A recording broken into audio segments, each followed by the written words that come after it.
আমি যিবিলাক জানিব বিচাৰিছোঁ এইবিলাক চৰকাৰৰ হাতত তথ্যবিলাক ক্লিয়াৰকৈ নাই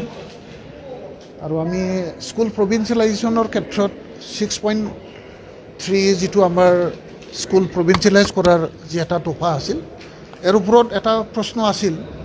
এই প্ৰশ্নৰ উত্তৰ মানে গভৰ্ণমেণ্টে চিনচিয়াৰলি দিয়া নাই আৰু বৰ্তমানে অসম চৰকাৰে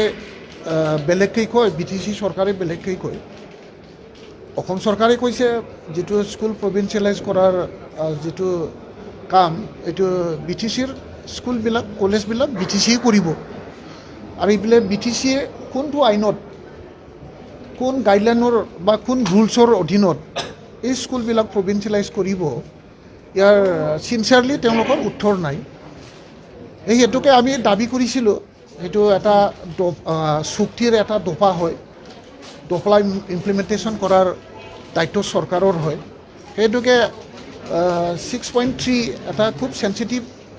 ইস্যু হয় এইটো ক্লিয়াৰলি আলোচনা কৰি কিবা এটা ফাইনাল সিদ্ধান্ত হোক এইটো আমি দাবী কৰিছিলোঁ কিন্তু চৰকাৰে ইয়াৰ ওপৰত চিনচিয়াৰলি উত্তৰ দিয়া নাই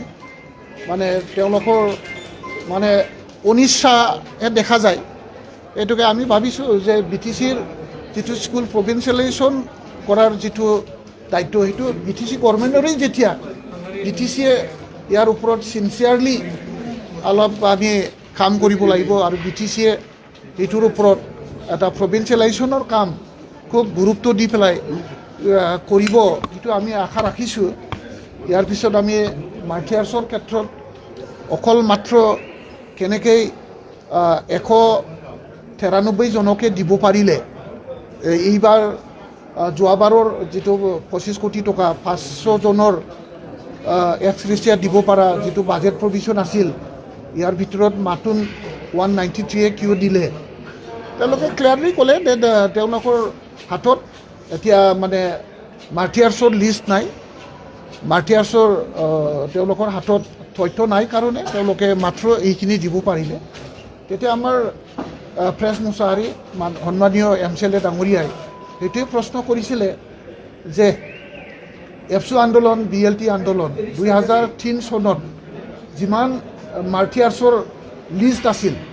এই লিষ্টৰ পৰাই দিব লাগিছিল বা দিব পৰা গ'লহেঁতেন বুলি কোৱাত আমাৰ CM মহোদয়ে এইখিনি কথা ক'লে